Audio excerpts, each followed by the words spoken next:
Have you ever been downtown on Main Street and been stopped for a train? Let me see a couple of hands. Anybody? How many have waited 30 minutes? Have you waited an hour? More. You know, our city council has sued the railroad for those delays. Have they not, Diane? Absolutely. I don't know if we ever won them, but we fined them. That speaks to the history of this county. This county has several pillars of our substantial history, and the railroad is one of them. So when you think about waiting and get disgusted, that railroad helped build this county, and I think I'm going to be able to demonstrate that tonight. How many of you are members of EVHS? Hold your hands up. Look around. Pretty good darn membership turnout. How many of you are from out of town, meaning out of Bartow County? Look at that. We've got people coming here from everywhere because you have connections, I bet, to the railroad or something that happened to the railroad. I want to make sure that Mr. Falk and Mr. Hamilton found each other. Mr. Falk, did you find Mr. Hamilton? Okay, good. Now that has something down the road, so to speak. I hope you noticed over here to my right, there's a table set up with an HO model, scale model of pieces that we're going to be using in a diorama that we're building. And it's going to be located at the depot. And some of these gentlemen I've mentioned are going to help build that. We're already running forward with it, and we hope it'll be ready before the end of the year. But it's going to be housed there, and it's going to have a specific purpose, and that is the great locomotive chase in Bartow County. Because the greatest thrill of the great locomotive chase happened here, not in Cobb County and not in Dalton, and the train never made its, what people think, way to Chattanooga. It never got there. It's Bartow County is where the real action occurred. Mr. Satterfield, thank you for that rendition. The Orange Blossom Special. Johnny Cash, I think, did it, no offense, did it the best. We all love Johnny Cash. But why is it that the railroad has such a mystique? Trains. Song after song has been written about the railroad. Can you think of one? Can you think of one? Working on the railroad, that's a natural. Wabash Cannonball, thank you. And the list goes on and on. You know, Chattanooga Choo Choo, Midnight Special. How about Life is Like a Mountain Railroad? There is something about the railroad that's romantic to us. And Bartow owns a piece of that, and you're about to hear it. Typically, those songs center around some kind of a sorrow tale or even a wreck, the wreck of Old 97 or what it is. So people have asked me, how did you get into this? Well, first of all, I'm not a railroad fan. They call them rail fans. And I'm not an HO model specialist. And I'm not an expert. I couldn't dare debate anyone who is a CSX railroad employee. I could not do that. But I happened to have stumbled in this sort of in a backward way. This is when I was in graduate school. And I had to take a course called historiography. And I had one of those fantastic faculty members like J.B. Tate. Mine, I fortunately had 3 in a row, but my graduate faculty member, Frank Saunders, said you're going to write a mini, M-I-N-I, paper that would be close to a thesis to get ready to write your final paper. And he said, I'll meet with each one of you individually. So I went in and he says, what would you like to write about? Well, I'm from Cartersville. I lived on Etowah Drive. I grew up there. What do you think I said I wanted to write about? No. The Native Americans, the mounds. And he just blew me out of the water and said, no, that's boring. He said, we can do something better than that. It offended me. And then he said, this was 1970, He said, isn't that where that train was from? That's the only clue I had. I said, oh, the general? I knew exactly what he was talking about. He said, yeah, where is that train? And I said, well, I wanted to know that too. Where is it? And he said, that's your project. Well, when I got into it, I got to pick up some speed here. I discovered there was another story to be told. Now, you need this book, by the way. We'll talk about it in a minute.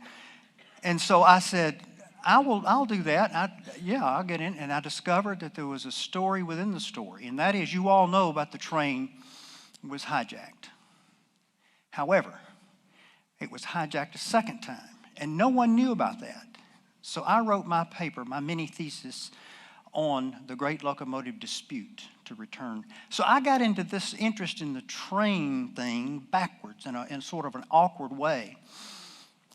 But my 3 faculty members there, one at Reinhardt, B.C. Yates, and George Rogers, who was a World War II vet, stormed the beaches of Normandy, had great stories, and Frank Saunders put me on the railroad, sort of. We'll come back to that book shortly. Frank Saunders told me, if you're going to be a historian, what you got to do is learn to find something new. Find new history. And then you'll be able to make something of yourself. And so I remembered that. That locomotive dispute was new history. So I have brought that same concept here to EVHS, and I have found a new platform. I found a new place to invest myself. And all I do is look for new history. I don't like to reprint old articles unless they're really special. So I found here in Bartow County, when I started working with interns, thank you, Guy, wherever you are, threw me under the bus. I had to put that in there because that was going to set me up to tell you this. I retired in 2010, and since then to today, I've worked with 37 interns on intern projects. Some of them GIS, digital maps, and we have the co-gentleman back, Tim Poe, who's worked with me on that. And most of the intern projects have been about papers and topics. Well, when the interns would show up from Georgia College or Georgia Highlands or Reinhardt or Kennesaw State, they'd come in and say, what do I do? They came without really instruction. And so I keep a list of 25 or 30 topics, and I would show them. And there was one topic on there that I was really, really interested in because I had done so much research, and when I flipped through the papers, the newspapers, I kept seeing train wrecks. I said, how about taking this on? How about doing an inventory of train wrecks back, as far as you can go? Well, what would I have to do that? Well, I'm going to show you what that meant shortly.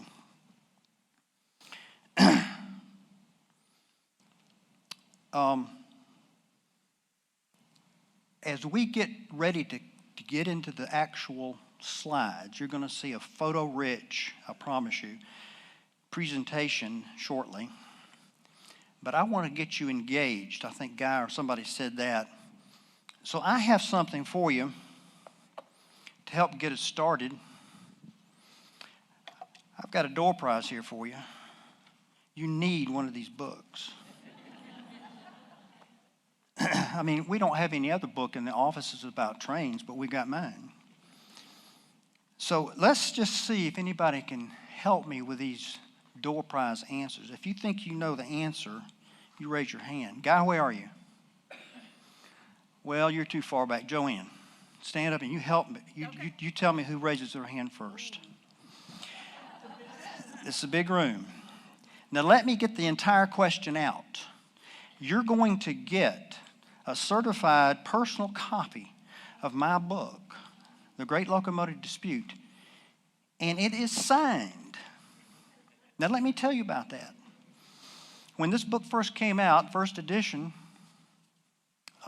Cracker Barrel picked it up, and they started offering it up and down the Cracker Barrels. A friend of mine called me one day, and he said, Joe, I saw your book on Amazon. I said, really? I didn't know that. Amazon's got it? Yeah, they got several copies. I don't know how they got it. It's $75.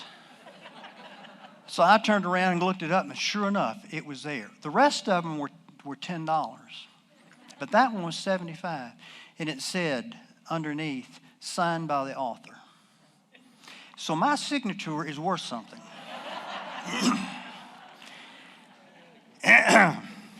All right, here's the first question. Don't jump till you hear the whole question. Can anyone tell me about the black and white TV show in the 1950s that was called the Cannonball Express? What I want to know is who starred in the Cannonball Express in the 1950s. This is tough. This is college level. Got a hand up. No, but you're close. That would be the Great Locomotive Chase. Now, if you don't answer, I'm going to put it back. We'll say, all right, let me sweeten the pot. Try a little harder. If you will answer the question, I've got a free ice cream for you at Coconuts. Can anybody do that? Yes, sir. No, you're getting closer. But all right, I'm going to have to think of an easier question, aren't I? You remember the Cannonball Express, black and white, 1957, I think it was. Ran for 1 year, CBS. It starred Alan Hale, the skipper. Okay? Second question. The Great Locomotive Chase came through Bartow County. There were 3 engines acquired in Bartow County. Only Bartow County provided the chase engines, right? What was the name of the first engine? What do you say? That is correct. You get the first one. You want to take it too? All right, the third question. The very first engine that was acquired was called the Yonah, Y-O-N-A-H. It was named after a mountain in North Georgia. It was the Cherokee phrase, the Yonah. I'm sorry, I can't hear you. Okay, next question. Name the railroad. By the way, none of the board is eligible for this. Absolutely not. Okay. Or Guy, Or guy. since you threw me under the bus. Name the railroad that once existed between Sugar Hill and Rogers Station. Oh, over here? That's it. I'm sorry, but I tell you what, was that the answer you would say? All right, we're going to give you the other one that they missed, that they couldn't think of or didn't know. All right, my mouth's a little dry up here, so bear with me. Are you ready? We're going to roll. Is Michael Vest here? Michael Vest was one of our former interns from KSU, and he was also a computer graphic artist. So I reached back to Mike 3 years ago. This program, I thought was never going to happen. We just scheduled it and then COVID, and scheduled it and COVID. So I got to Mike Vest, and I said, I need a graphic. So I'm sorry he's not here for credit, but Mike Vest did this graphic. And you'll notice if you look up the track, there's a little zigzag in the track. Can you see that? That's because so many things like that cause these wrecks. And I said, put me something in there that I can illustrate. See that right there? Those things would throw a train off the track and cause tremendous damage. So Michael Vest, thank you for that. All right, here we go. Before we go much further, is Brian Nix here? Brian or Tara? Are they? No? They are our sponsors for tonight, and we want to thank them very much. There's so many hidden expenses to put a program on, and they graciously said, we want to do something for EVHS, unsolicited. He was treating my front lawn, and he said, we joined several years ago, and we are so impressed with what you do. He said, I think we would like to help you. And I said, well, I got a program coming up. 3 years ago, I told him that. So I said, we're going to have the program. I said, are you still interested? He said, absolutely. So he's provided funding to help this program. Our 50th anniversary has been spoken about. That's great. We've been here 50 years as of this year. and going to have many exciting events coming up between now and fall. I really have to thank the first three people for sure. Sam Graham is a great researcher, and I fall back on him quite often. He can't be here tonight, but he's responsible for verifying a lot of the things I found, and he also produced some things that I didn't know was there. And Elizabeth Nelson, you're going to hear from her a bit later. She is representing the families that were affected by the wreck of 1920, and we'll talk about that shortly. And then Sonny Lusk, who used to work for the railroad, all three of them, NC and St. L, L&N, and CSX. And I've met with him several times to get my facts right and to get some terminology understood. What's a hot box? Because they put in the paper, hot box caused the wreck. Well, a hot box is when the wheel assembly underneath begins to deteriorate and gets extremely hot and the ball bearings wear out and it just crumbles from underneath the train and it's called the trolley, and it just completely disintegrates causing a wreck, and the boxcar runs off and then another, and you've got a mess on your hands. So Sonny was really helpful when I was doing my research. Those interns I was telling you about, some would say, yeah, I might be interested in that topic, the wrecks, train wrecks, what do I have to do? So I said, well, you got to come with me. And I take them over to the probate probate office. And I would say, here's the document room. And I said, you got to go through those newspapers. And they looked at me and they said, how many of them? And I said, all of them. Now, do you see back there are the gray ones up to here? Each one of those volumes is 1 year. That's back when we did a newspaper a day. So from there to here, then add another section right there. And that's half of them. The other half are over at the Bartow History Museum archives. I've been through all those things 3 and 4 times in the past 3 years to pull this wreck information together. That's what it takes to do it. So I tried to negotiate with the intern. I said, well, just do those from 1970 to current. I'd rather do something else. You pay a price here. And they ask the question, isn't there a website I can go to? It's a new generation. If it's not on the web, they don't want to do it. And I said, no, I'm teaching you how to add something new to our history here in Bartow County. And you're going to have to dig for it because it's not on the web yet. So all of my topics are not on the web. You've got to dig for the information. Now, several of you who's on our email mailing list, you have seen us promote, and in the newsletter too, you've seen us promote this topic, this program, once or twice before, and I've used that photograph, and that's just the cleanest, best photograph. I got 2 or 3, but I used this one because it had character. We're going to talk about this wreck shortly, but that's what I led with before COVID. So let's talk about just a little bit of background before we get into it. You got to know something about the rail system, and I'll make this quick. You know where Georgia is right here. Bartow is the heart of everything. If you understand this, the Mississippi River is here, Savannah or Augusta and the Savannah is here. And back in the 1820s, the idea was we needed a railroad that would connect Memphis to Chattanooga, and then from Chattanooga to Atlanta, and Atlanta to Augusta, and Augusta to Savannah. Did I go too fast? Did you follow that? Why? Because they wanted to stop having to go around Florida to get to the Atlantic to get to the European markets. Plus, if we had an interior railroad, we would open up commerce for so many communities. We would help our communities grow internally. So the idea is that Georgia would participate in something we coined the Western and Atlantic. That was our name for it, the Western and Atlantic. We were going to go west, and we were going to connect to the Atlantic, and it was manifest destiny. So when they surveyed the railroad from Atlanta to Chattanooga, it came right through Bartow County. And there's a lot of stories I could tell you about that.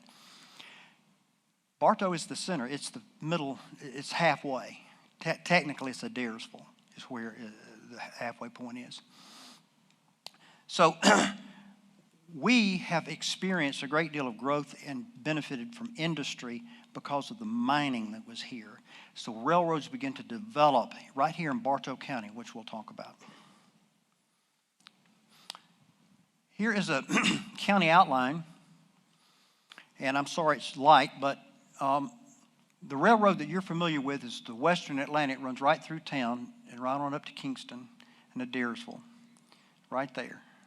That was the first railroad built, the Western and Atlantic, the one that the Great Locomotive Chase occurred on. Another railroad that's misunderstood is this one. It's called the New Line, or Cartersville to Etowah. And when I first heard it, I thought they meant Etowah here. And then I began to realize, oh, it's Etowah, Tennessee. So this was built by railroad funds from the companies, not the state of Georgia. So we have this railroad, which is the Western Atlantic, and then this railroad that was built by railroad funds. So the state of Georgia built this one. So if you look at this map, you'll begin to realize there are 5 other railroads here. 5 other railroads in Bartow County. And they were created because of the industry that developed here, initially because of mining. Mining is what really boosted Bartow County. They found gold here, and then the miners began to find iron ore, and then other ores. So we have, right here, the Iron Belt Railroad, Cooper's Railroad that goes out to the dam where the Cooper's furnace is. Thank you. And then Cooper has a spur off his railroad that goes up to Highway 20 where the Chumley Mine was, or Chumley Mine, but it's all the same railroad. Then right down here in Bartow, people don't know, but we had a community down there. It was a pure southern mining community for years. It was the Tennessee Coal and Iron Company, and they had their own railroad down here to service their mining. Then we have the Cartersville Van Wert right here. And then we have up here in Kingston, we have the Rome Railroad that was really mostly, it was a Rome Railroad, but it led to the Y. If you've been to Kingston, we have a Y there where trains can go north or south. There's a great story here about that railroad. And then finally, and you can't see it, it's too light, but if you come down the Cartersville Van Wert Railroad, there's a spur that goes off, and that's called the Plant Bowen Spur to get the coal to those boilers. So there you have a quick tutorial about the railroads that surfaced in Bartow County, really on the backbone of the Western and Atlantic. Here are the stops, the vintage stops, those that were built before we were where we are today. None of these really exist or work today, but it starts with Hugo, and people say, where is Hugo? It's in the far southeast Bartow County, south of Altoona. It no longer exists because the railroads have been moved.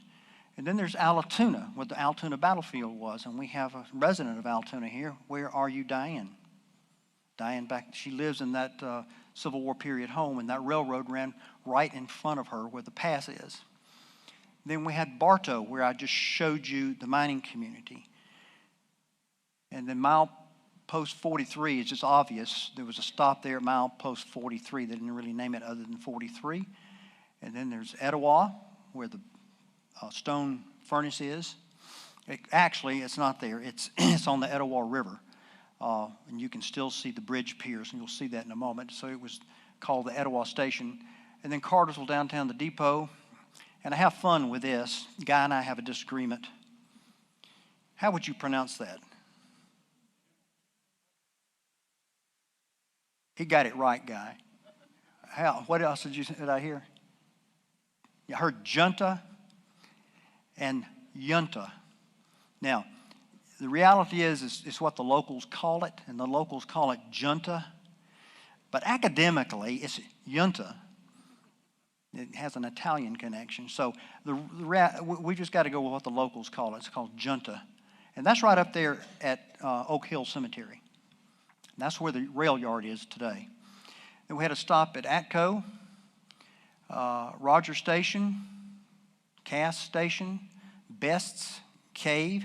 This is an interesting place right south of Kingston, where the trains would stop, let people off, and there for that community. But they would use that to get over to Saltpeter Cave, to take trips over there. And then Kingston, Hall Station Road, Linwood, Clifford, and then Adairsville. So those were the stops. All right. We're getting ready to get into it now. I've got to talk to you a little bit about incidences before photography became a thing. So, the very first train event in Bartow County that was significant was the Great Locomotive Chase. And I've pretty much told you about that, and I don't need to repeat it. Happy to, if you want to. But, you need this book, though, really. Beth, you and Meredith got any of these back there? Yeah, you got any left? You got a signed copy? It's $75 for a signed copy. That's right. Okay, before you leave, check with them back there. It's worth the money. Anyway, we're not going to talk about that one, the Great Locomotive Chase, but let's move to the next one, the Chieftain and the Senator. This was a railroad accident during the Civil War. 1863, just quickly, we had two Confederate locomotives, one going south, one coming north. They found each other at midnight in the deep cut, not where Doug's is, but just before you get to the Doug's on the left, behind the Southern Girl produce stand, if you know where they found each other there. And it was a harsh accident.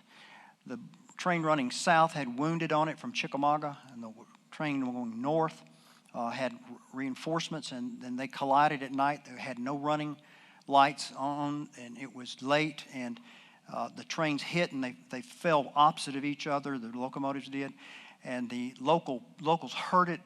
The noise was excruciating, and so they ran and they found the men suffering, and they were in just terrible state, and they were begging for water and begging for assistance, and they did what they could to them. The estimates were they buried about 8 or 12 there in Emerson, and then eventually, several days later, they moved them to Marietta and started the cemetery there. That was an unfortunate event for those two trains, but right in that cut, that deep cut. Then I love to tell this story because it's something new history for Bartow County. I don't have this one in my book, by the way, but it's something that you'll enjoy. The General, again, the locomotive, after the war, it was retooled and used for regular service. Well, in Kingston, one night, it was a mail train, and it was coming through at 40 miles an hour, and that was too fast. They were supposed to be running 20, 25 miles an hour, but he was highballing it, because you always hear him say it was behind schedule. They were late. And he came through Kingston, and he hit a switch that hadn't been set right, and he quickly jerked to the left to a sidetrack where a train was sitting for the night and plowed into the back of it. Killed the engineer. He was dead by the time they could get him out. He was just crushed and mangled, and the fireman did survive, had terrible leg injuries and shoulder injuries. But I'm going to come back to that wreck because there's more about it that I discovered later, which is really interesting. Now let's look at this map. This was produced by Wilbur Kurtz. Anybody know who Wilbur Kurtz is? He was the technical director for Gone with the Wind and lived in Atlanta. Great artist. So he produced this map for Bartow County. This is before Highway 41 as we know it today was constructed. So right there is Etowah, the station of Etowah, the depot, if you will. And that track leads to the Etowah furnace toward the dam up here. Well, there was a terrible mistake made in laying this track out when Stephen Harriman Long surveyed it. Many people said he just turned a pig loose and followed the pig. because they were so disgusted with the routes that he took. But I'm sure he was an engineer, and I mean, mathematical engineer. But he took the path of least resistance to advance the railroad as quickly as he could. And this curve was deadly for Bartow, for the trains coming through. Many accidents occurred right here, derailments. We'll talk about a couple of those. This is 293 right here. And if you know where that cemetery is, right there, you can kind of get a fix of where we are, and the river, obviously. So, as I say, the new 41 had not been constructed yet. I love to talk about this. New history. Wrote a paper about it. Following the Civil War, you go back to your middle school days and high school days, they taught you about Reconstruction and how did the South pull itself up from bootstraps. Well, this has to be one of the ways that Cartersville and Bartow County did it. Do you know that we used to build railroad cars here? And I mean lots of them, railroad cars. Following the Civil War, and you can't see this unfortunately, but this is a plat that I found, 1850s plat in the deeds office. And right here is what would be the square or Wall Street. Right here's the railroad. And right there is the depot. Well, in 1850, that group of buildings, that row of buildings was there. But obviously after the war they weren't, because with all of this industry here in Bartow County being revived, particularly the mining industry and the lumber industry and so forth, somebody saw the opportunity to build railroad cars. Now this takes a moment to drink this in. We had a railroad car business from 1870 to about 1886, almost 15 years, a railroad car building industry. And this is an ad, and I found many of them, car factory. And then eventually they expanded and became a building and association. They built houses as well. And it was all located right there, downtown, where the Grand Theater is. So I found the dimensions, I found the specifications, the description. That railroad footprint for manufacturing went from the current day bridge, you know what I'm talking about, to Main Street, all the way to Tennessee Street. Now, that was a big footprint. Well, why did they need that much space? They had erecting houses, painting houses, they had foundries, they had blacksmith shops, and they had to have rail space, so when they finished a railroad car, they had to park it somewhere. All of this was a manufacturing for rail cars. Now, what gets interesting is the story I want to tell you. So this one was the first one I found, and it was started in 1870. A little later, a few years later, a company came up here to compete from Atlanta, and they had ties to the state railroad. So these are people who were government employees, sound familiar, who saw an opportunity, and they got a railroad contract for railroad businesses north of here to build 800 cars. So they came down here and built their railroad manufacturing business. Well, where's that? Right behind the Tribune News. They too were competing, and they would rob these people of their labor, so it became a competition. These businesses would hire 200 to 400 hands over this 15-year period. Now that's how Cartersville, Bartow County, was pulling itself out of the destruction of the Civil War. Well, I read more and found some interesting information, but I'll leave it with this to get to the story I want to finish telling, is that they were producing 25 cars a week here, right there downtown where the Grand Theater is. And the Grand Theater was built later. These two companies went out of business, obviously, but I want to tell you about this company. It's called the Georgia Car Factory, and they got a contract for 800 cars, and they were really working hard. They were just almost 24/7. So there was an enormous explosion there with the boilers.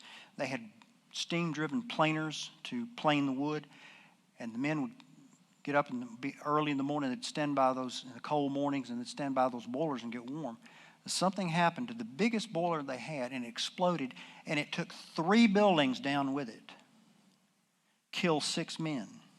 A dozen were horribly mutilated. Just the wood hit them, went through the jaws, eyeballs were knocked out, ears were torn off, splinters went in them just like a bayonet. It was a horrible accident. They cleaned it up, and they still met their contract for 800 cars by the deadline. It was an amazing story. Now, let me pay homage to these few wrecks because I have no photographs for them. But as I said, when I started researching this, I realized, gosh, this is going back to newspapers in the 1870s. And then I found some back in the 1840s. So the first wreck here, it was I can't even see, I have to look here, 1846. Who can pronounce that word? Uthakaluga, thank you, Uthakaluga, Cherokee word. The bridge collapse. It was built by Harry Stephen Long, the engineer, by his specifications. First crossing was an engine with 5 cars, 25 men aboard, and they were all happy when it was going across, and they were playing a game called 7-Up. And when they crossed, they got over the first span, everything was fine, and when they crossed to the second span, the entire bridge collapsed. All of the cars went in.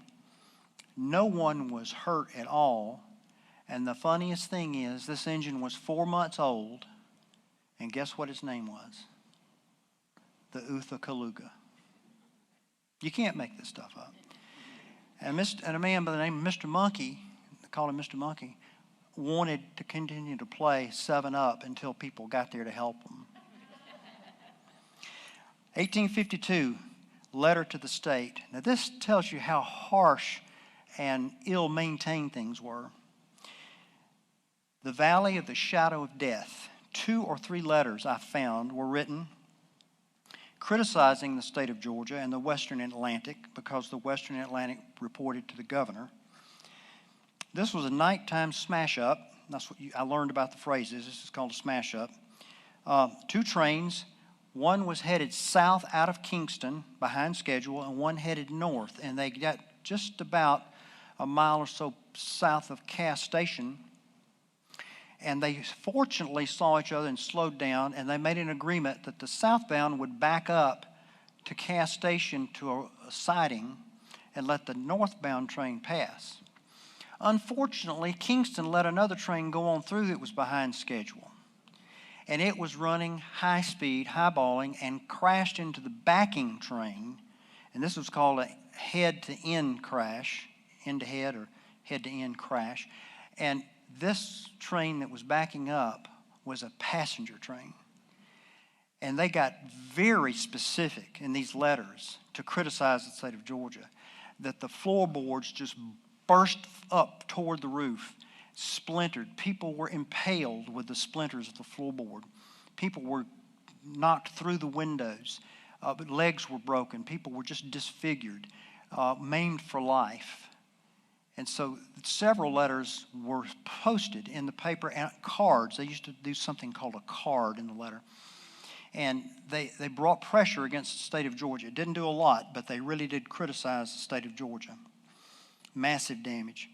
1857, Locomotive explodes. Etowah Station. The name of the engine was called the Delaware. It was under full steam. They were getting ready to take it out. There were servicemen around it, and all of a sudden it just blew up. Killed a man by the name of McGuire's Curve, probably that family it was named for. An investigation followed. The only thing they could come up with bad iron in the boiler. 1870, Van Wert Bridge collapse. It was a book written. Guy and I talked about this in the light of better days, and it mentioned this collapse. And I happened to find, I didn't tell you this guy, but I happened to find the actual news article about it. This was a woman who lived at Etowah Cliffs, and she and her father, I think, decided to come into town on the train, and then they decided to drive back, and I suppose it was in a carriage or a buggy, 1857. So on the way back, the train came up behind them, and they could see it approaching the river, the Etowah River. So think of Ladd's Mountain out here in the river out there. And they saw the train passing, and it got over the river, and the entire bridge collapsed. The whole train went in. So they parked and ran down there to help people out. Not one person was injured, but they all gathered a circle and said a prayer for their safety. The wedding train. You know how we rent limos? And these people evidently rented a train. And so they had a wedding in Taylorsville. And after the wedding or before the wedding, it wasn't that clear, it's a very small bit, the train was carrying the wedding party somewhere, and the right side, the bank side of the train gave in, and the train tumbled down the bank, and they called it the somersault train. This is the Cartersville-Van Wert, the railroad.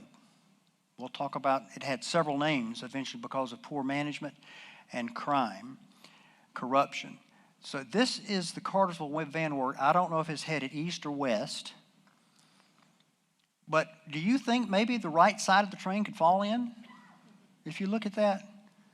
So that's an example of kind of the way back in those days those railroads were built. Pretty rickety. Okay, now we're at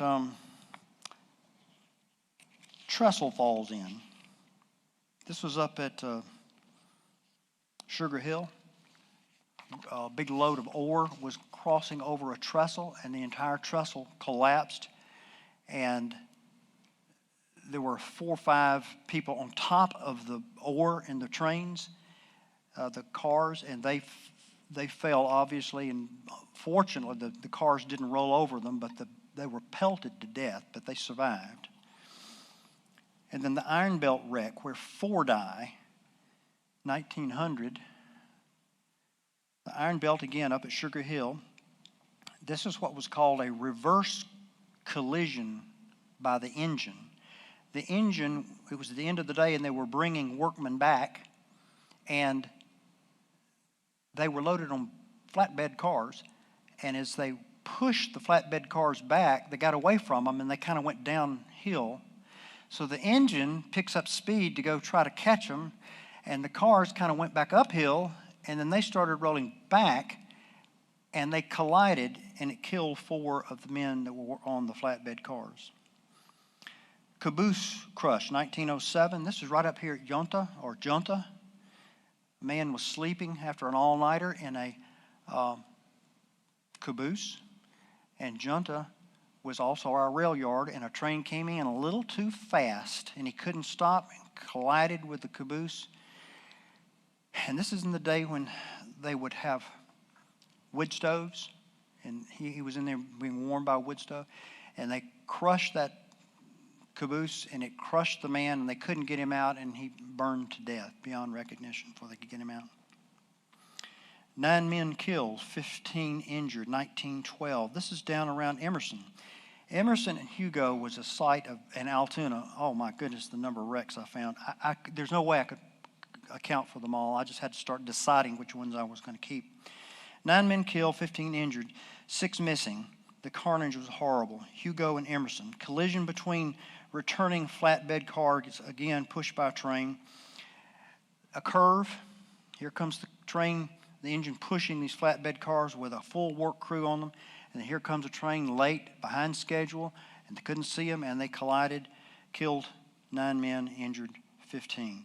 This accident was so horrible, and also the men, it just happened to be that the men primarily that were on the work crew were all from Atlanta.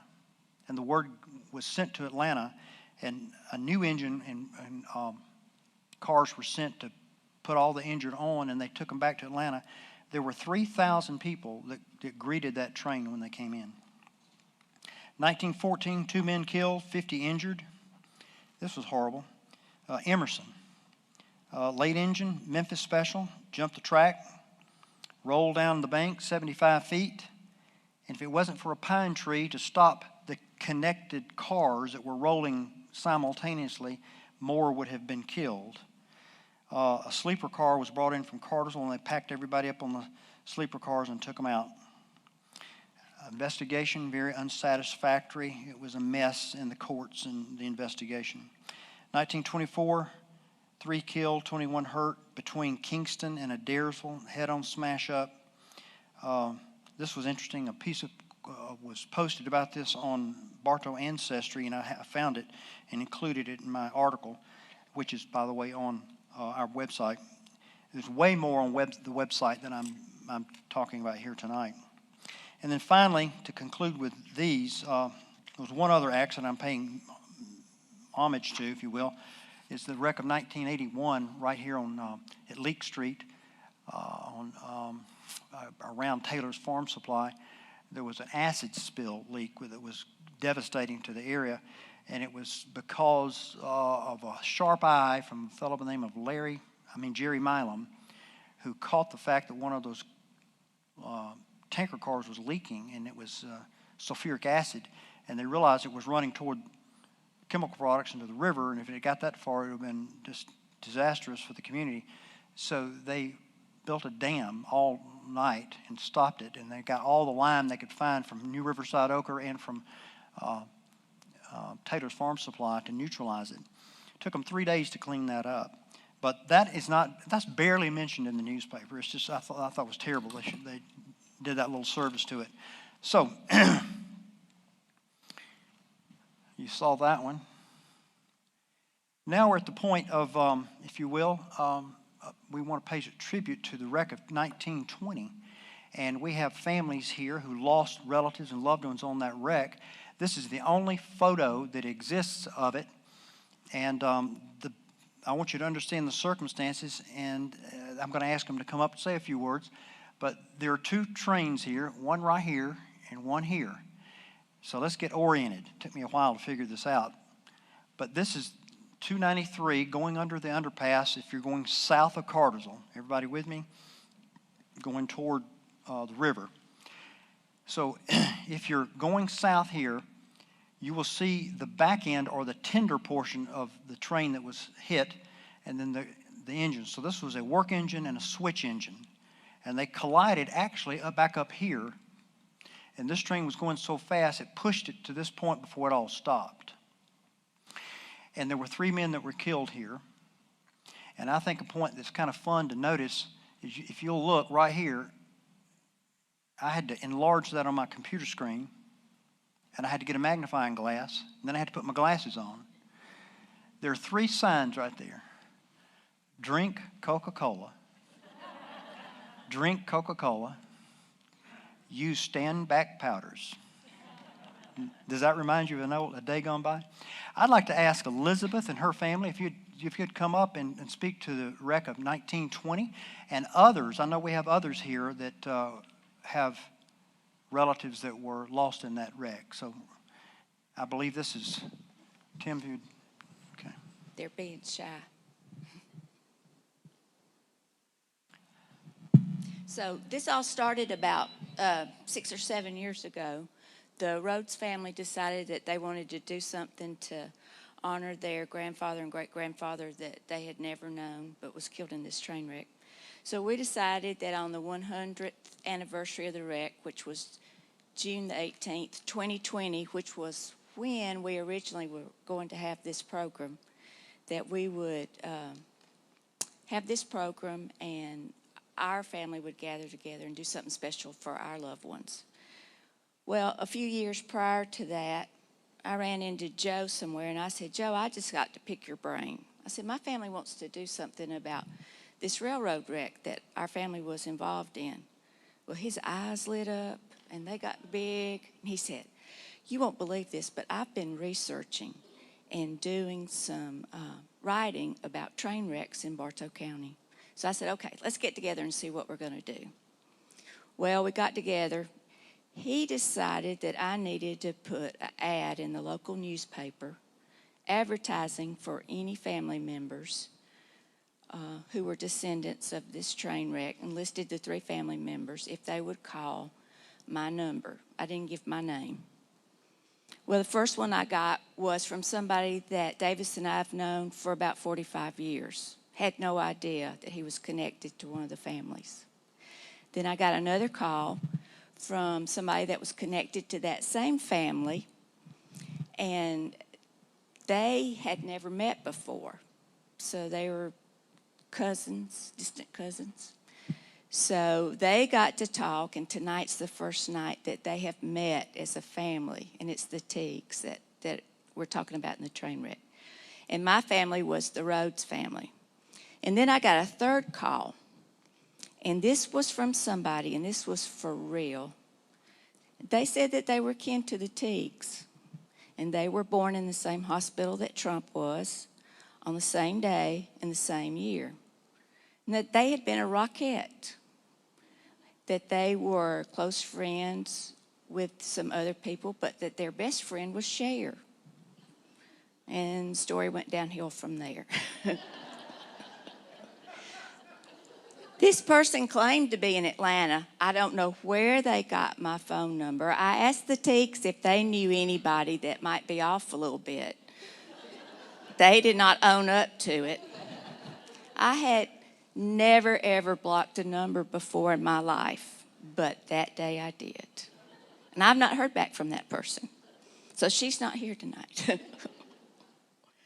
The history that we know about our train wreck is that, like Joe said, one was backing up, one was a work truck, and that our grandfather was in the other truck, other one. The Rhodes, Mr. Rhodes, my great-grandfather, he was the engineer. And then Mr. Teague, he was actually the fireman. And then there was a Mr. Hallam, who was actually on the work truck that was killed. There were several others on the work truck that jumped off, and they were saved. And to this day, nobody knows how or why that wreck happened, because back then they did have communication. But our families have always been told that the engine was sent ahead, and as soon as the guy flagged them to go on, he realized he'd made a mistake, but there was no way to connect the 2 trains together and to tell them. So I want to turn it over now. Thank you. I wasn't really prepared to speak tonight, but I, on behalf of my cousin, so this is my cousin Marty Abrams. She lives in Rome. Ken Story on the end, he's in Cobb County. And this is my newly found, I believe, second cousin once removed, Evan King. So we met tonight for the first time. Our grandmother, mine, Marty's, and Ken's, was Martin Teague's only child. She was born June 7th of 1919, so she was barely a year old when this wreck happened. So it's been interesting to me, to us, to learn more about this, because she didn't really know a lot about it. And therefore our family didn't know a lot about it. So I was very surprised to see the ad in the paper that Elizabeth placed asking for relatives, and it was a God thing for me. I was actually at Ken's house, and we were talking about this incident, and I was on my way to the airport, and I was sitting at my gate just trying to waste time, and I thought, I'm going to look and see if I can see anything about that online. And I looked, and there was Elizabeth's ad that had been placed 2 weeks prior. So it was meant to be, to have that conversation and to see that. So thank you.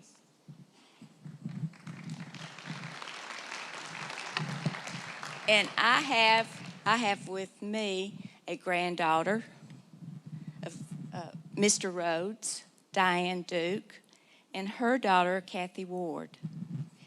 There were we have a lot of relatives. Mr. Rhodes left 6 children, a 6-month-old to a 16-year-old, and my grandmother was 14 at the time when the wreck happened. So there have been a lot of children that have been born, and they live all over the Southeast. And there's a picture back on the table when we did gather on June the 18th, 2020. We did a picture at the actual viaduct of all the living family members that could make it. So, and there's some other memorabilia back there, a picture of Mr. Rhodes, the engineer. Our families would like to read, I'm only going to read one stanza of this as a way to commemorate those that we've lost, and it's called Life's Railway to Heaven. Life is like a mountain railroad with an engineer that's brave. We must make the run successful from cradle to the grave. Watch the curves, the fields, the tunnels. Never falter, never quail. Keep your hand upon the throttle and your eye upon the rail.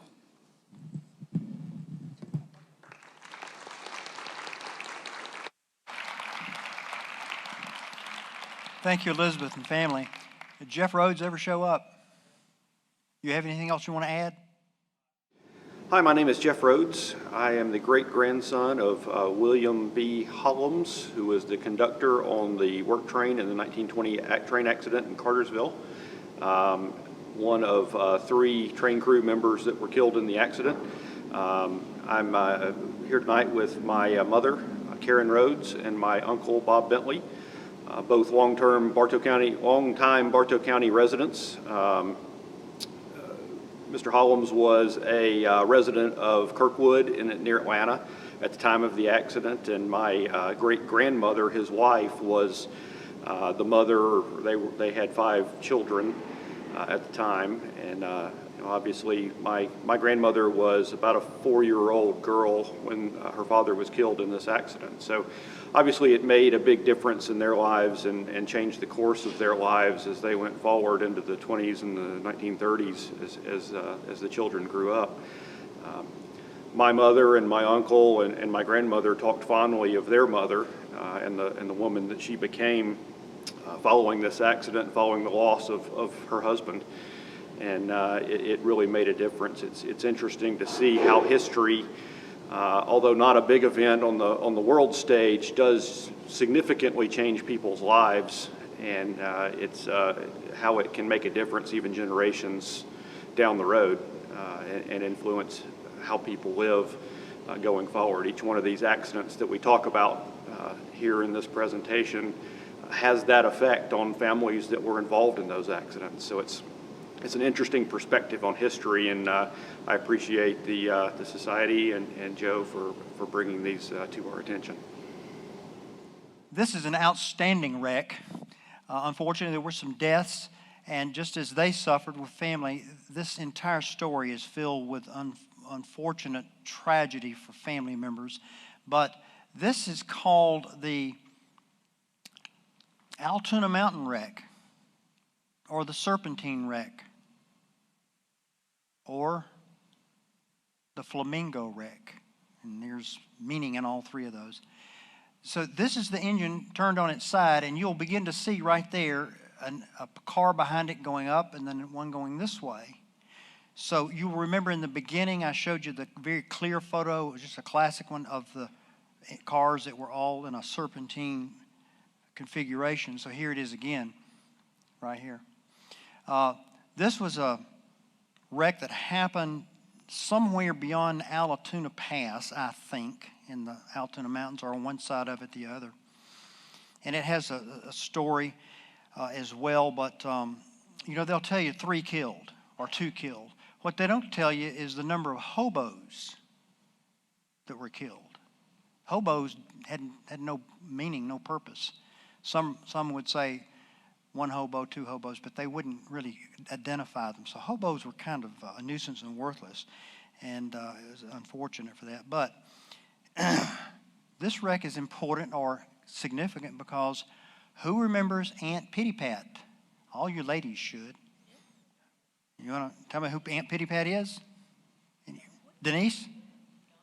Gone with the Wind. She was Scarlett's aunt. She went to stay with her. Well, Aunt Pitty Pat was on this wreck, and they got her and others who were not injured and what have you, because some were, and they brought them to the hospital here.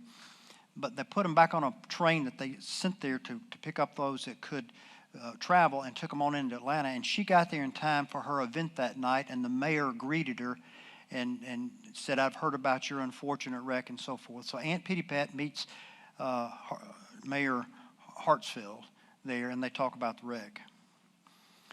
The Great Washout. Now, we talk about having rains here, and this was 2 days of the most steady monsoon water we've ever had, evidently. Up around 411, just south of Gordon County. It may have been a little over into Gordon County. It was so severe that the creeks and the ponds filled, and they went up over the railroad, and here comes the train and hit the hydroplanes. And it was in such force that it just tore the train up, disconnected, decoupled. And if you will see here, it's 2 days of unrelenting rain. There were 13 perished in the flood. The cabins and houses were washed away. 5 people from the CCC camp were never found. It was an enormous washout, but 17 cars washed away. The reporter had to walk 2 miles because they couldn't get a truck or a car in there to take that photograph. So the Great Washout. This is probably the most horrendous wreck, shock and awe that's ever happened in Bartow County. 1940, 2 killed, and you will see the blaze here. Where did this happen? Just north of Chemical Products, where the spur and the Western Atlantic tie in, the confluence of it there. And what I was stunned with in reading through the articles, and I've got several I could show you, look at this line right here. 2 killed, but 200 injured. How did that happen? Because there was just the engineer and the fireman aboard each train, and these were work trains, and they were delivering materials to Chemical Products. Well, when these trains came together, and it was sort of a convergence, and I'll explain that in the next slide, the trains collided side by side, sideswiped each other, and fell over. But the force of the train that was coming from the south, going northbound, was so fast and so hard, it kind of pushed everything on up the track. Well, they laid there. And the public began to gather. And they gathered on both sides of the wreck. And there's a ditch on one side. And more people gathered. And they were just looking at the wreckage and the carnage. And then all of a sudden, the fuel car on one of the trains exploded. And when it did, it trapped people between the railroad crash and the ditch and a fence that was there at the time, and they couldn't get out. And many of them were just burned terribly. They dropped to their knees. Many started praying. Many started looking for their family members. The force was so large it blew people back into the fence. Injuries of all kinds occurred. And they were taken to the Stanford, Howell, Wofford Hospital. Well, that really confused me for a while, but I finally found the answer to that. So here are some of the other photos I found. This one from the distance. The golf course, Tinsley Park, was there, and there were golfers there that day, and they came over to try to help until the explosion occurred. This is a diagram. This would be Irwin Street. This would be Old Mill Road. This is the railroad coming up, and this is the spur that went down to Chemical Products.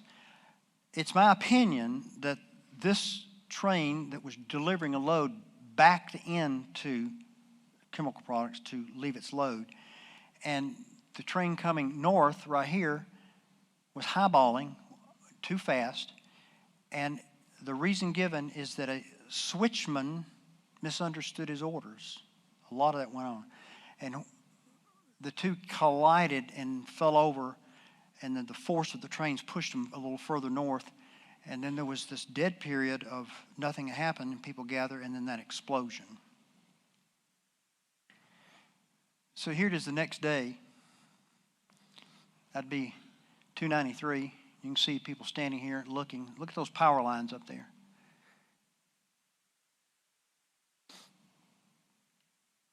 This is the hospital. Does anybody recognize that building? Next to the old First Baptist Church. This was the Walford Stanford Clinic, or Howell Stanford Clinic. Another view of the wreckage. Look like we got a Boy Scout standing right there. All kinds of burned ashes here. This was a fruit car, and some of you may know Van Henshaw. He heard I was going to do this, and he can't be here tonight, and he's in Columbus. And he says, I got pictures. And he sent me 4 pictures, and I've barely got them in here, but this is one of them. Another picture that Van sent, woman looking at overturned engine. The engine right here laying on its side, and another train coming through. They had the track open by then so traffic could move through. These are newspaper over here. It's difficult to see, but what I want you to see is there's 3 huge fuel containers there, gasoline, and the fire was right here. If it had hit that, it would have been even more devastating. And so this is a picture that his family took, and his father was there, and he was one of the ones that got trapped, and he had his hair burned off in the back and his shoulders and his hands. So Van was telling me that my father suffered in that train wreck. He was one of the 200. 20,000 people came to see this wreck the next week. Now, what was Cartersville's population then? 1940? Maybe 3,000 or 4,000? Maybe. 20,000 people. Junta or Yunta? Which is it? They've had their share of problems. Look at this. Rail yard, trains came in, they'd come in a little too fast and hit one, and then they would bow out and do a serpentine thing. Look at this, right up here, Summer Hill. You can barely see the church and gymnasium right there.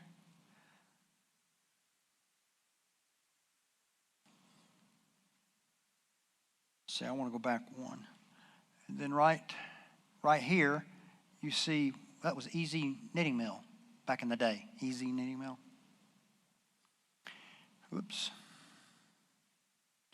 This was a wreck in Kingston on Hall Station Road. It was just an odd thing.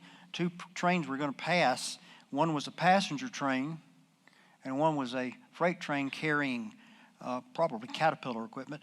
And the load shifted, and the load went over the shoulder or the side of the car and caught in the space between the passenger train, and the passenger train kept moving forward, and it turned the load around and turned over several cars of the, I guess it was the freight train. And then the one in Kingston. Boy, this is their story. The one that took out the entire bridge, 1958 Hall Station Bridge. A newspaper photo, not that clear, but here's the bridge. Here's the train track and the trains, that the cars that just spilled everywhere. And the stories that I read were the kids got to stay home from school and go down and scavenger up whatever they could get. They got anything from refrigerators to toilet paper. And the schools just turned out to let them watch, see what was going on, and help the families, and took home groceries because there was evidently some produce cars that were turned over. But anybody from Kingston here remember that? Do you know? You don't remember it? Well, Kingston's been quite a hot spot. Here are 2 more photos of very poor quality, but that's the wreck.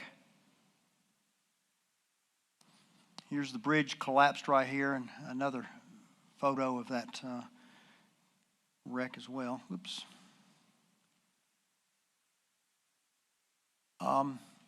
Just a coal spill north of Cartersville. We had a lot of those on the tracks.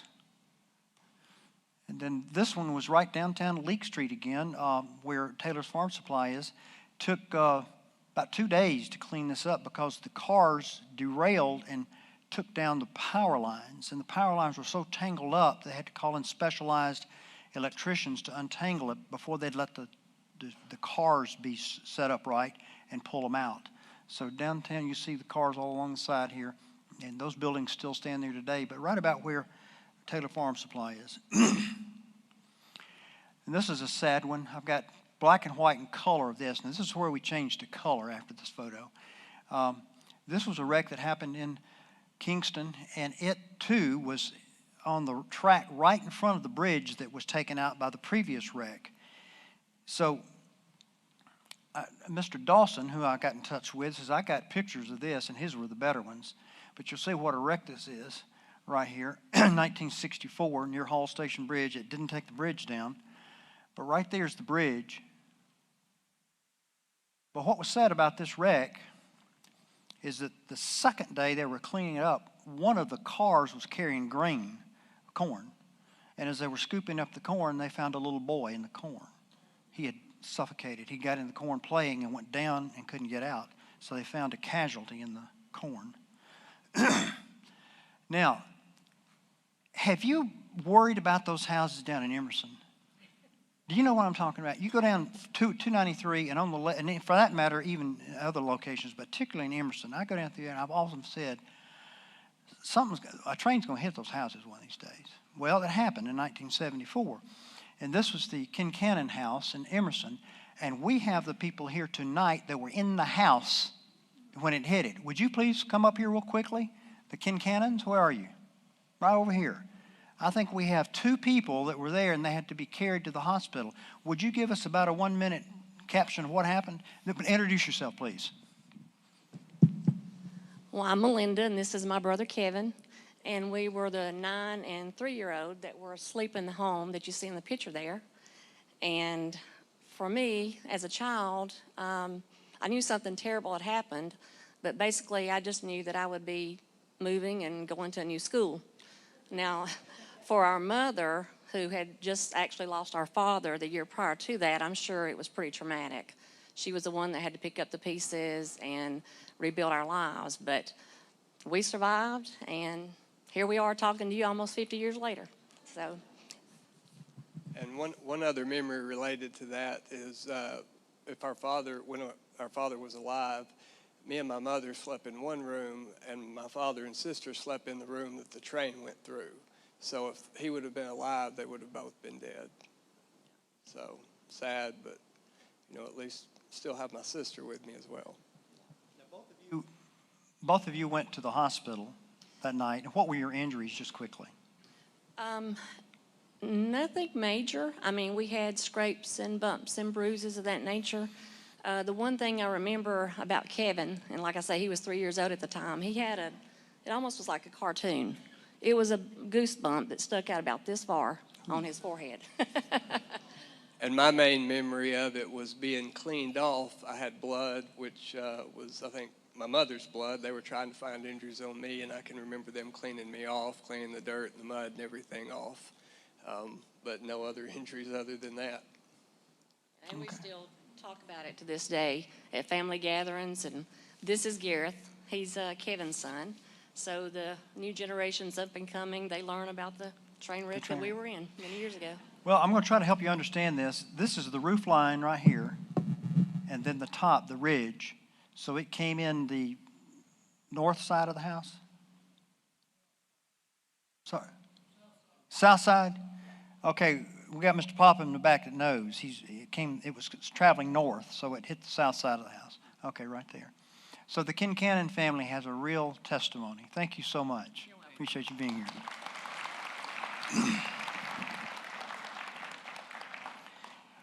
Not much about this. Up in Adairsville, no injuries at all. Just messed up the tracks for half a day, and then they finally got the tracks cleared and the train started running. But up in Adairsville, derailment. Again, another sample here. There's 3 engines here. They all derailed, and 23 cars left the track behind the engines, and that's an example. That was 2 different newspapers, but that was an example of a photo behind the engines. I found this to be interesting because they were a year apart, and I went back and I wasn't going to include them until I realized this. They both were at Jackson's Dairy. You remember Jackson's Dairy? 1 year apart to the month, as I remember. And 75, 76, and derailment, and they were carrying coal to Bowen. This is the famous grain train wreck up around Felton Road, north of town. No injuries, really, to speak of, but the big thing was the corn, the powder, the dust. The neighbors, the subdivision up there complained about that for several weeks while they tried to clean it up. They were really annoyed with the dust, the grain train. Then this, is Michaela here? Okay, the young ladies that run the Southern Girls Fruit Stand, this happened right behind them. This one you might remember a year or so ago, the unfortunate incident where the woman was trying to pull the transfer truck load over the railroad track in front of Doug's, and she didn't see the sign evidently, or challenged it that she could get her whole transfer truck over, and it stuck, it pinned, and so of course here comes a train, and so she tried to dislodge it, she tried to uncouple it, and she made a valiant effort to get back in the tractor of the truck and try to just gun it and go across, and then she realized it was of no use, and she opened the door to get out. The engine hit it and pushed everything up the track, and she was slammed against the bank and died.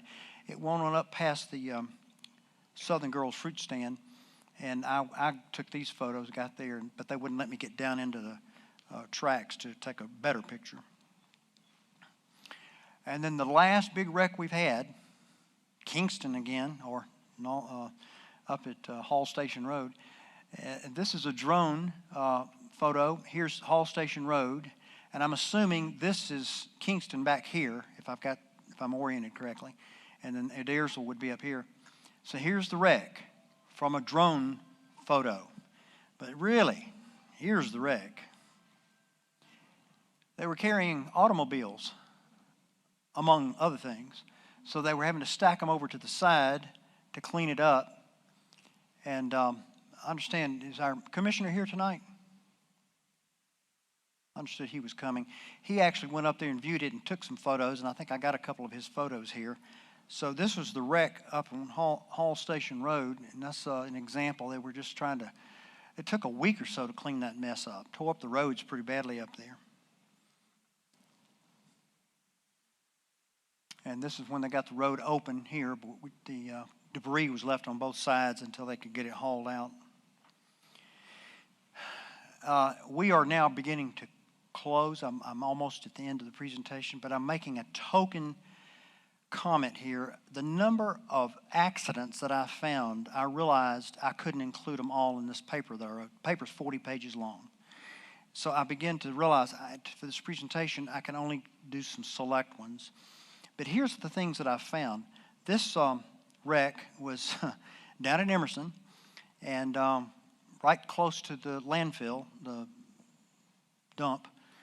And the man that was killed here, his car was pushed up the way about 300 yards before it stopped. He was the director of safety for the state of Georgia for building roads.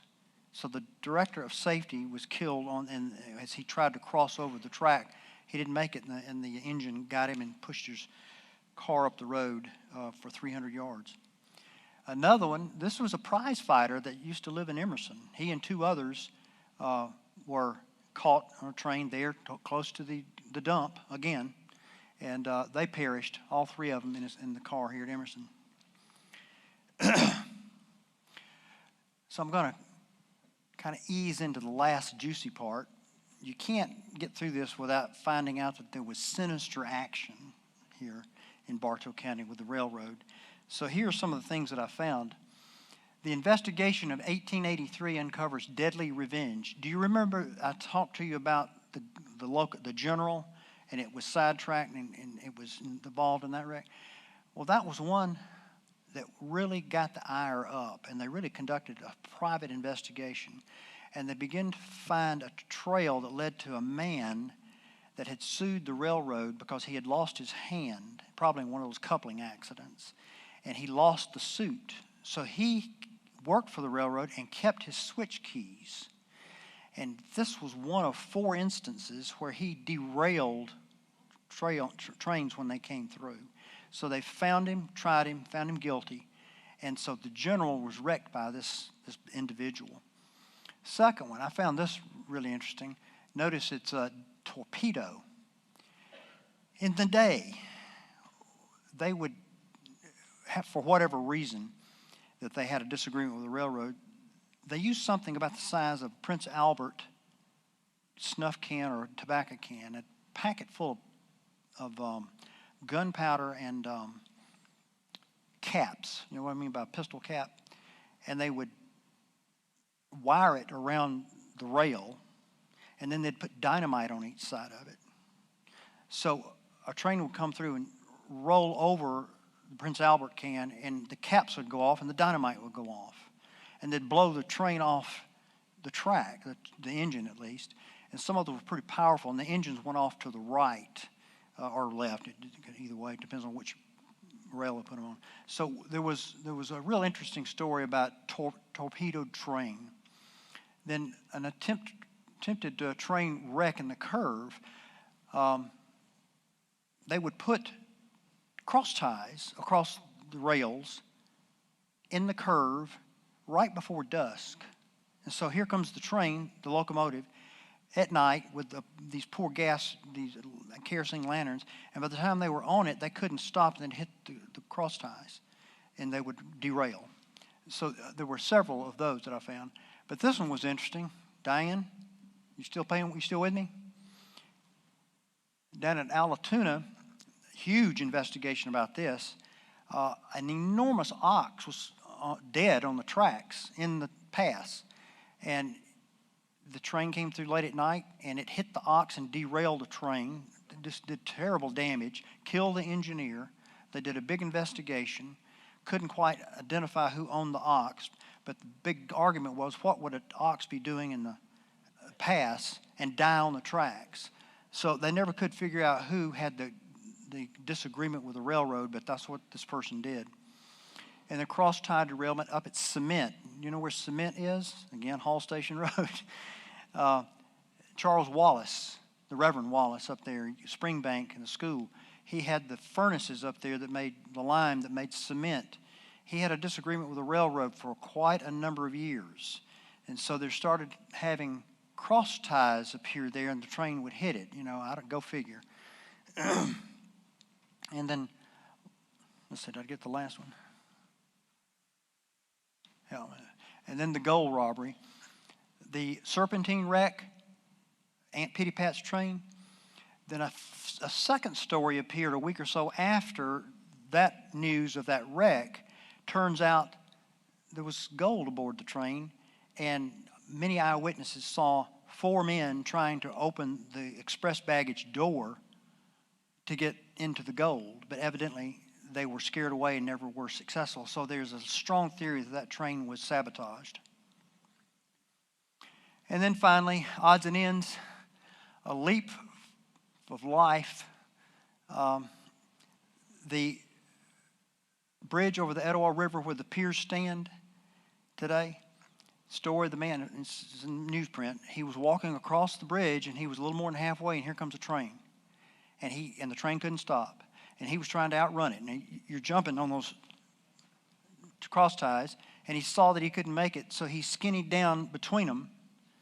And they saw him, and they couldn't do anything. And he held on for life, and he couldn't hold on long enough, and he let go. And somehow he survived the fall 60 feet, and he hit land, not the river, but he hit land. And they stopped the train and went back and climbed down and got him. And he was in pretty good shape, put him on the train, took him home here in Cartersville, helped him get to his house. Interesting story. Oh, sorry. 2 runaway. Now, you can't make this stuff up. This story right here is worth you coming tonight. 2 runaway boys sleeping on the track. So here's the story. There were these 2 friends from Atlanta, and they ran away too often, and their parents were having trouble keeping them home. So, again, they run away. They wouldn't stay in school. And after a few days, one of the parents gets a telegram, please send me some money. I want to buy a ticket and come home. So they sent him money, and he was in North Carolina. So, how long does that take to happen? I don't know. But anyway, here comes in Bartow County a train going north on the Western Atlantic, and the engineer sees, and it's dusk, or no, it was early morning. He sees in front of him what he thought were burlap bags, and he didn't really slow much. He just went right on over them. And it was the two boys. And one was maimed terribly, and the other one was mutilated. Well, they made some inquiries and figured out that the boys were runaways, and the parents made arrangements to have the bodies sent back. The boy that was injured and not dead was in a coma. He couldn't really talk, but so they made arrangements to bury the dead boy, obviously. And the parents identified him. His classmates identified him. Church members identified him. So they make arrangements and go, what was the city? Bogart. He was going to be buried there. And the word got out to the family to be there for the funeral. And they had the funeral, and they were dismissing, and in comes a cousin with the boy. And they were shocked. There was their son, fine, alive. And he said, I ran away to go visit him, my cousin, and didn't want to tell you where I was. I don't know who that boy is. And they never found out. So they buried not their son. That story is worth it by itself. Oh, I'm sorry, I keep getting ahead of myself. There were frequent settlements and injured parties. Even my brother's mother-in-law was injured on Main Street when the train hit her in December, and two other people. It was a big deal. She almost lost her leg. She had terrible scars. They finally settled. The NC and St. L settled and paid them all $2,000 apiece, I think it was, to settle and just leave them alone. We had often found that hobos were there and no one cared about them. They just pull them out and bury them. I can't read that. Oh, the engine names were interesting. The Flamingo, the Apex, the Special, Old Reliable, Racine, Memphis, the Crack Passenger, and the Extras. They all had a name or a number. Early newspapers would debunk train story wrecks, clear them up, fake news. Frequent sideswipes and couplings and mashups that would happen up at the Yunta Yard, which you've seen evidence of that. And railroad employees were quite often unwilling to talk about the wrecks. They didn't want to get involved, and they may lose their job. Counties train, countless, thank you, I just can't read it. Countless trains versus car and pedestrian encounters. There were just too many of those. We have another family in the group tonight, the Mathesons. They lost a cousin down here at Cook Street, where the train used to go over there. They used to have a dangling rubber cone there. Do any of you remember that? Right over it, because it was a high. Anyway, the Mathesons lost a cousin there, and I mentioned that specifically because they came, but the person driving the car, his name was Head. That bothers me a little bit. His name was Louis. She was killed instantly, and he was disfigured and knocked his teeth out and broken arm and so forth. But all kinds of wrecks like that occurred. Many trains caught on fire from the sparks of the accident, but primarily the wood-burning stove, and they would have harsh fires. And then in conclusion, the observations, the Western Atlantic, NC and St. L, the L&N had the most accidents on their beds. Most accidents were found on the Western Atlantic bed by far. It was because of forgotten orders, forgotten switches, and poor maintenance caused these wrecks. And the L&N and Flamingo was the most involved. 4 times it was in wrecks. And the Cartersville to Emerson, Bartow, Altoona, and Kingston were the most accident-prone areas. They were the hot spots. And then train accidents have sharply declined since 1980. This was a neat photo I found. This is the new railroad bridge on the Etowah River. So the former bridge was over here, and this is the current, or it may be the reverse. I don't know if that's north or south, but I think it's over here. So that's 1940s. That was built in the 40s, I believe. So I come to the end finally, and I know you are worn out with me. I had more than you needed, but I will again thank Brian Nix, and end of the line. Thank you so much.